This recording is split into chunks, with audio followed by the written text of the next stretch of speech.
കഴിഞ്ഞ 10 കൊല്ലങ്ങൾക്കിടയിൽ കേട്ടുകേൾവിയില്ലാത്ത അഴിമതികളാണ് പിണറായി വിജയൻ നേതൃത്വം നൽകുന്ന സംസ്ഥാന സർക്കാർ കേരളത്തിൽ നടത്തിയത്. എന്നാൽ പാളിപ്പോയ പല അഴിമതികൾക്കും പിന്നിൽ ശക്തനായ ഒരു നേതാവിൻ്റെ കണ്ണും കയ്യുമുണ്ടായിരുന്നു. രമേശ് ചെന്നിത്തല, അതാണ് ആ നേതാവിൻ്റെ പേര്. സ്പ്രിംഗ്ലർ, ബ്രൂവറി ഡിസ്റ്റിലറി ഇടപാട്, പമ്പ മണൽക്കടത്ത്, ഇ മൊബിലിറ്റി, AI ക്യാമറ, അങ്ങനെ അഴിമതികളുടെ അടിവേരുകൾ കണ്ടെത്തി പുറത്തു കൊണ്ടുവന്നത് മുൻ പ്രതിപക്ഷ നേതാവായിരുന്ന രമേശ് ചെന്നിത്തലയാണ്. ചെന്നിത്തല തകർത്തെറിഞ്ഞ അഴിമതികളെക്കുറിച്ച് 2018 സെപ്റ്റംബർ 26 പിണറായി സർക്കാരിനെ പിടിച്ചുകുലുക്കിയ ബ്രൂവറി ഡിസ്റ്റിലറി വിവാദത്തിന് രമേശ് ചെന്നിത്തല തുടക്കമിട്ട ദിവസം.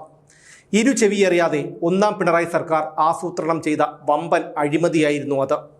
പതിവ് പോലെ ന്യായങ്ങളും ന്യായീകരണങ്ങളും നിരത്തി പിടിച്ചു നിൽക്കാൻ പിണറായി ശ്രമിച്ചെങ്കിലും ആ ശ്രമങ്ങളെല്ലാം ദയനീയമായി പരാജയപ്പെട്ടു. 19 വർഷമായി മദ്യോൽപാദന യൂണിറ്റുകൾക്ക് സംസ്ഥാനത്ത് അനുമതി നൽകിയിട്ടില്ല. എന്നാൽ അതീവ രഹസ്യമായി മന്ത്രിസഭയോ മന്ത്രിമാരോ ഘടകകക്ഷികളോ അറിയാതെ ബഡ്ജറ്റിലും മദ്യനയത്തിലും പ്രഖ്യാപിക്കാതെ ബിയർ ഉൽപ്പാദിപ്പിക്കാനായി 3 ബ്രൂവറികൾക്കും വിദേശ മദ്യം ഉൽപ്പാദിപ്പിക്കാനായി 1 ഡിസ്റ്റിലറിക്കും പിണറായി സർക്കാർ അനുമതി നൽകി.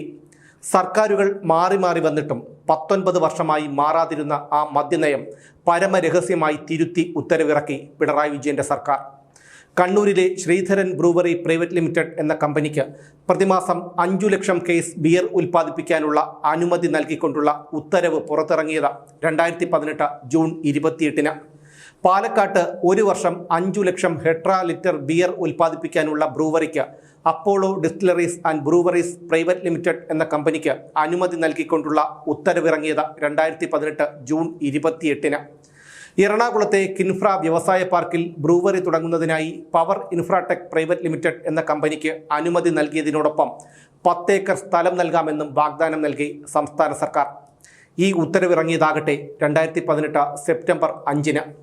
ഇന്ത്യൻ നിർമ്മിത വിദേശ മദ്യം ഉൽപ്പാദിപ്പിക്കാനായി പെരുമ്പാവൂരിലെ ശ്രീചക്ര ഡിസ്റ്റിലറീസ് പ്രൈവറ്റ് ലിമിറ്റഡ് എന്ന കമ്പനിക്ക് അനുമതി നൽകിയത് 2018 ജൂലൈ 12-ന്. തൃശൂർ ജില്ലയിലാണ് ഡിസ്റ്റിലറി തുടങ്ങാൻ അനുമതി നൽകിയതെങ്കിലും എവിടെയാണെന്ന് പോലും ഉത്തരവിൽ വ്യക്തമാക്കിയിരുന്നില്ല.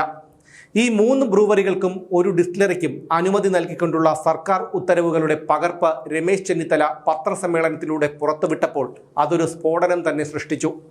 ചെന്നിത്തലയുടെ ഈ വെളിപ്പെടുത്തലിൽ ഇടതുപക്ഷവും ഞെട്ടിത്തെരിച്ചു. കാരണം ഒരിക്കലും സംഭവിക്കാൻ പാടില്ലാത്ത ഒരു നയമാറ്റമാണ് ഘടകകക്ഷികളെപ്പോലും അറിയിക്കാതെ പരമരഹസ്യമായി സർക്കാർ നടത്തിയിരിക്കുന്നത്.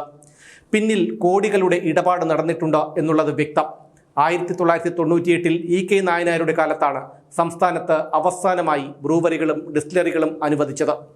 ഇതിനുശേഷം ബ്രൂവറികളും ഡിസ്റ്റിലറികളും തുടങ്ങാനായി അപേക്ഷകരുടെ പ്രവാഹമായി. അതോടെ ഇതിനെക്കുറിച്ച് പഠിക്കാൻ സർക്കാർ ഒരു ഉന്നതതല സമിതിയെ വെച്ചു. കേരളത്തിൽ പുതിയതായി ഡിസ്റ്റിലറികളൊന്നും സ്ഥാപിക്കേണ്ടതില്ല എന്നായിരുന്നു കാര്യങ്ങൾ വിശദമായി പഠിച്ച ശേഷം ആ സമിതിയുടെ നിർദ്ദേശം. അതോടെ സംസ്ഥാനത്ത് പുതിയതായി ബ്രൂവറികളും ഡിസ്റ്റിലറികളും സ്ഥാപിക്കേണ്ടതില്ലെന്ന് നായനാർ സർക്കാർ ഉത്തരവിറക്കി. പിന്നീട് വന്ന AK ആന്റണി, VS അച്യുതാനന്ദൻ, ഉമ്മൻചാണ്ടി സർക്കാരുകളും ബ്രൂവറികൾക്കും ഡിസ്റ്റിലറികൾക്കും അനുമതി നൽകിയില്ല. നായനാർ സർക്കാരിൻ്റെ കാലത്തെ ഈ ഉത്തരവ് നിലനിൽക്കുമ്പോഴാണ് അതിനെ മറികടന്ന് പിണറായി സർക്കാർ പുതിയ ബ്രൂവറികൾക്കും ഡിസ്റ്റിലറികൾക്കും അനുമതി നൽകിയത്. ചെന്നിത്തല തെളിവുകളടക്കം വിവരങ്ങൾ പുറത്തുവിട്ടതോടെ അതിനെ പ്രതിരോധിക്കാനായി പതിവ് പരിഹാസവുമായി പിണറായി വിജയൻ രംഗത്തിറങ്ങി. അടിസ്ഥാനരഹിതമായ ആരോപണങ്ങൾ ഉന്നയിക്കുന്നതിൽ ചെന്നിത്തലയ്ക്ക് അസാമാന്യമായ കഴിവുണ്ടെന്നായിരുന്നു പിണറായിയുടെ പരിഹാസം. എന്നാൽ ചെന്നിത്തല ഈ പരിഹാസത്തെ നേരിട്ടത് കൂടുതൽ തെളിവുകൾ പുറത്തുവിട്ടുകൊണ്ടായിരുന്നു. കൂടുതൽ തെളിവുകൾ ചെന്നിത്തല പുറത്തുവിട്ടതോടെ ബ്രൂവറി ഡിസ്റ്റിലറി അഴിമതിയുടെ ആഴം പൊതുസമൂഹം അറിഞ്ഞു. അനുവദിച്ച 4 യൂണിറ്റുകളിൽ 2 എണ്ണത്തിലും ഇതെവിടെയാണ് തുടങ്ങുന്നത് എന്ന് പോലും വ്യക്തതയില്ലായിരുന്നു. ബ്രൂവറി തുടങ്ങാൻ അനുമതി കൊടുത്ത പവർ ഇൻഫ്രാടെക്കിനാകട്ടെ സ്വന്തമായോ പാട്ടത്തിനോ ഉള്ള ഭൂമിയുമില്ല. പദ്ധതി നിർമ്മിക്കുന്ന സ്ഥലത്തിൻ്റെ പ്ലാൻ, സ്കെച്ച്, കരമൊടുക്കിയ രസീത്, കെട്ടിടത്തിൻ്റെ രൂപരേഖ, മെഷീനറിയുടെ വിശദാംശങ്ങൾ എന്നീ രേഖകൾ അപേക്ഷയോടൊപ്പം വയ്ക്കണമെന്നാണ് 1975 കേരള ഫോറിൻ ലിക്വർ റൂൾസിലും 1967 ബ്രൂവറി റൂൾസിലും പറഞ്ഞിരിക്കുന്നത്. എന്നാൽ സർക്കാർ അനുമതി നൽകിയ ബ്രൂവറികൾക്കും ഡിസ്റ്റിലറികൾക്കുമാകട്ടെ പദ്ധതി തുടങ്ങാൻ പോകുന്ന ഭൂമിയുടെ സർവേ നമ്പർ പോലും ഇല്ലായിരുന്നു. സർക്കാർ അനുമതി നൽകിയ കമ്പനികളുടെ വേര് തേടിപ്പോയ മാധ്യമങ്ങൾക്ക് കാണാൻ കഴിഞ്ഞത് പെരുമ്പാവൂരിലെ ഒരു ചെറിയ കടമുറിയും അരുണാചൽ പ്രദേശിലെ ഒരു മുൻ മന്ത്രിയുടെ പൂട്ടിക്കിടക്കുന്ന വീടുമായിരുന്നു. ബ്രൂവറി തുടങ്ങാനായി പവർ ഇൻഫ്രാടെക് ലിമിറ്റഡിന് എറണാകുളത്തെ കിൻഫ്ര പാർക്കിൽ 10 ഏക്കർ ഭൂമി വിട്ടുകൊടുക്കുന്നതിനുള്ള അനുമതി പത്രം നൽകിയത് കിൻഫ്ര MD പോലും അറിയാതെ ജനറൽ മാനേജരായിരുന്നു. ജനറൽ മാനേജർക്കാകട്ടെ ഭൂമി അനുവദിക്കാനുള്ള അധികാരം ഉണ്ടായിരുന്നുമില്ല. ചട്ടവിരുദ്ധമായി ഭൂമി വിട്ടു നൽകാമെന്ന് അനുമതി പത്രം നൽകിയ ജനറൽ മാനേജർ ഒരു ഉന്നത CPM നേതാവിൻ്റെ മകനാണെന്നുള്ള വിവരവും ഇതിനിടെ ചെന്നിത്തല പുറത്തു കൊണ്ടുവന്നു. CPMന്റെ ഉന്നത തലങ്ങളിലാണ് ഈ ഗൂഢാലോചനകളൊക്കെ നടന്നത് എന്നതിൻ്റെ തെളിവായിരുന്നു ഇത്. എല്ലാം ചെയ്തിരുന്നത് അതീവ രഹസ്യമായി. സംഗതി പന്തിയല്ലെന്ന് കണ്ടതോടെ വ്യവസായ വകുപ്പ് കിൻഫ്രയിൽ ആർക്കും ഭൂമി നൽകിയിട്ടില്ലെന്നും ഇതെല്ലാം അനാവശ്യ വിവാദമാണെന്നും പറഞ്ഞ് അന്നത്തെ വ്യവസായ മന്ത്രി EP ജയരാജൻ കൈകഴുകി. ഇതോടെ വെട്ടിലായത് കിൻഫ്ര പാർക്കിൽ വ്യവസായ വകുപ്പ് ഭൂമി അനുവദിച്ചതുകൊണ്ടാണ് ബ്രൂവറിക്ക് അനുമതി നൽകിയതെന്ന് വാദിച്ച എക്സൈസ് മന്ത്രി TP രാമകൃഷ്ണനാണ്. ഒരു പഠനങ്ങളും നടത്താതെയാണ് ബ്രൂവറികൾക്കും ഡിസ്റ്റിലറിക്കും അനുമതി നൽകിയതെന്ന് രമേശ് ചെന്നിത്തല തുറന്നുകാട്ടി. ഒരു മാസം 40 ലക്ഷം കേസ് വിദേശ മദ്യം ഉൽപ്പാദിപ്പിക്കാനുള്ള ശേഷി കേരളത്തിലെ ഡിസ്റ്റിലറികൾക്കുണ്ടെങ്കിലും സംസ്ഥാനത്ത് ഒരു മാസം വിൽക്കുന്നത് 20 കേസ് മദ്യം മാത്രമാണ്. ഇതൊന്നും കണക്കിലെടുക്കാതെയാണ് സംസ്ഥാന സർക്കാർ രഹസ്യമായി ബ്രൂവറികളും ഡിസ്റ്റിലറിയും അനുവദിച്ചത്. പാലക്കാട്ടെ എലപ്പുള്ളിയിൽ ബ്രൂവറി തുടങ്ങാൻ അനുമതി കിട്ടിയ അപ്പോളോ ഡിസ്റ്റിലറീസ് ആൻഡ് ബ്രൂവറീസ് 5 ലക്ഷം ഹെക്ടർ ലിറ്റർ ബിയർ ഉൽപ്പാദിപ്പിക്കാനാണ് ലക്ഷ്യമിട്ടിരുന്നത്. ഇതിന് 10 കോടി ലിറ്റർ വെള്ളം ആവശ്യമാണ്. മഴനിഴൽ പ്രദേശമായ എലപ്പുള്ളിയിൽ കൃഷിക്കോ ആളുകൾക്ക് കുടിക്കാനോ പോലുമുള്ള വെള്ളം ആവശ്യത്തിനില്ല എന്നുകൂടി അറിയണം. രമേശ് ചെന്നിത്തലയെ പ്രതിരോധിക്കാൻ മുഖ്യമന്ത്രി പിണറായി വിജയനും എക്സൈസ് മന്ത്രി TP രാമകൃഷ്ണനും കഴമ്പില്ലാത്ത വാദങ്ങളുമായി രംഗത്തിറങ്ങി. ഇനി മദ്യശാലകൾക്ക് അനുമതി കൊടുക്കേണ്ടതില്ലെന്ന 1999 ഉത്തരവ് ആ വർഷം കിട്ടിയ അപേക്ഷകൾക്ക് മാത്രം ബാധകമാണെന്നായിരുന്നു ഇവരുടെ ന്യായം. എന്നാൽ കഴിഞ്ഞ 19 വർഷമായി സംസ്ഥാനത്ത് മാറി മാറി വന്ന ഇടത് വലത് സർക്കാരുകൾ 1999 ഈ ഉത്തരവ് സർക്കാരിൻ്റെ നയമാണെന്ന് പലതവണ സുപ്രീം കോടതിയിലും ഹൈക്കോടതിയിലും സത്യവാങ്മൂലം നൽകിയിട്ടുണ്ടെന്ന് വ്യക്തമാക്കിക്കൊണ്ട് ചെന്നിത്തല ആ ന്യായങ്ങളുടെ മുനയൊടിച്ചു. ഇതിനിടയിൽ പ്രതിപക്ഷ ആരോപണത്തിൻ്റെ മുനയൊടിക്കാനായി സർക്കാർ ഒരു പുതിയ ഫയൽ പുറത്തുവിട്ടു. അതാകട്ടെ സർക്കാരിനു തന്നെ വിനയാകുകയും ചെയ്തു. 1998 തന്നെ ശ്രീചക്ര ഡിസ്റ്റിലറീസ് തൃശ്ശൂരിൽ ഡിസ്റ്റിലറി തുടങ്ങാനുള്ള അനുമതിക്ക് അപേക്ഷ നൽകിയിരുന്നു. ഈ അപേക്ഷ നിരസിക്കപ്പെട്ടതോടെ ശ്രീചക്ര ഹൈക്കോടതിയെ സമീപിച്ചു. എന്നിട്ടും ഫലമുണ്ടായില്ല. ഒന്നാം പിണറായി സർക്കാരിൻ്റെ കാലത്ത് ഇന്ത്യൻ നിർമ്മിത വിദേശ മദ്യം ഉൽപ്പാദിപ്പിച്ച് വിദേശത്തേക്ക് കയറ്റി അയക്കാനുള്ള അനുമതിക്കാണ് ശ്രീചക്ര അപേക്ഷിച്ചത്. 1999 ഉത്തരവ് നിലനിൽക്കുന്നത് കൊണ്ടുതന്നെ പുതിയ ഡിസ്റ്റിലറിക്ക് അനുമതി നൽകേണ്ടതില്ലെന്ന നിലപാടായിരുന്നു അന്നത്തെ എക്സൈസ് കമ്മീഷണർ ഋഷിരാജ് സിംഗ് സ്വീകരിച്ചത്. എക്സൈസ് ഡെപ്യൂട്ടി സെക്രട്ടറിയുടെയും അഡീഷണൽ ചീഫ് സെക്രട്ടറിയുടെയും നിലപാട് ഇതുതന്നെയായിരുന്നു. എന്നിട്ടും എക്സൈസ് മന്ത്രി TP രാമകൃഷ്ണനും മുഖ്യമന്ത്രി പിണറായി വിജയനും കൂടി ഏകപക്ഷീയമായി ശ്രീചക്രയ്ക്ക് ഡിസ്റ്റിലറിക്ക് അനുമതി നൽകി. നിൽക്കക്കള്ളിയില്ലാതെ വന്നതോടെ സർക്കാരിന് ബ്രൂവറി ഡിസ്റ്റിലറി ഉത്തരവ് റദ്ദാക്കേണ്ടി വന്നു. 2018 ഒക്ടോബർ 9 ഈ ഉത്തരവ് റദ്ദാക്കിക്കൊണ്ടുള്ള ഉത്തരവ് സർക്കാർ പിൻവലിച്ചു. പക്ഷേ ആ ഉത്തരവ് പോലും വിഡ്ഢിത്തരങ്ങൾ നിറഞ്ഞതും പൊതുസമൂഹത്തെ തെറ്റിദ്ധരിപ്പിക്കുന്നതും വിചിത്രവും പച്ചക്കള്ളങ്ങളുമായിരുന്നു.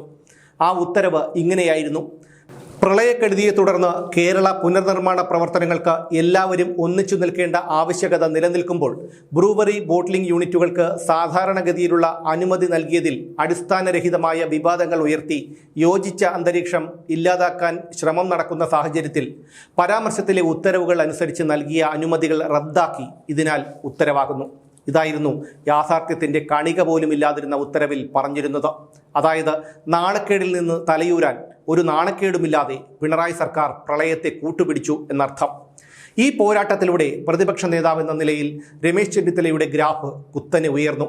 സൂക്ഷ്മമായ ഗൃഹപാഠവും അല്പം പോലും വിട്ടുകൊടുക്കാതെയും കൃത്യമായി നടത്തിയ ചെന്നിത്തലയുടെ ആക്രമണവുമായിരുന്നു പിണറായി സർക്കാർ പദ്ധതിയിട്ട വലിയൊരു അഴിമതി തകർത്തെറിഞ്ഞത്. ചട്ടങ്ങളും നിയമങ്ങളും പാലിക്കാതെ മദ്യനിർമ്മാണശാലകൾക്ക് അനുമതി നൽകിയതിൽ അഴിമതിയുണ്ടെന്നും പിണറായി വിജയനെയും TP രാമകൃഷ്ണനെയും പ്രോസിക്യൂട്ട് ചെയ്യാനുള്ള അനുമതി നൽകണമെന്നും ആവശ്യപ്പെട്ട് രമേശ് ചെന്നിത്തല അന്നത്തെ ഗവർണർ P സദാശിവത്തിന് പലതവണ കത്തു നൽകി. പക്ഷേ ഗവർണർ അനുമതി നൽകിയില്ല. അതോടെ ചെന്നിത്തല തിരുവനന്തപുരം വിജിലൻസ് കോടതിയിൽ നേരിട്ട് ഹാജരായി ഹർജി ഫയൽ ചെയ്തു. അബ്കാരി മുതലാളിമാരുമായി ഗൂഢാലോചന നടത്തി അവർക്ക് സാമ്പത്തിക നേട്ടമുണ്ടാക്കാൻ വഴിവിട്ട തരത്തിൽ ബ്രൂവറികളും ഡിസ്റ്റിലറികളും അനുവദിച്ചു എന്നാരോപിച്ച ചെന്നിത്തല മുഖ്യമന്ത്രി, എക്സൈസ് മന്ത്രി, എക്സൈസ് കമ്മീഷണർ, ഡെപ്യൂട്ടി കമ്മീഷണർ എന്നിവർക്കെതിരെ അഴിമതി നിരോധന നിയമപ്രകാരം അന്വേഷണത്തിന് ഉത്തരവിടണമെന്ന് ഹർജിയിൽ ആവശ്യപ്പെട്ടു.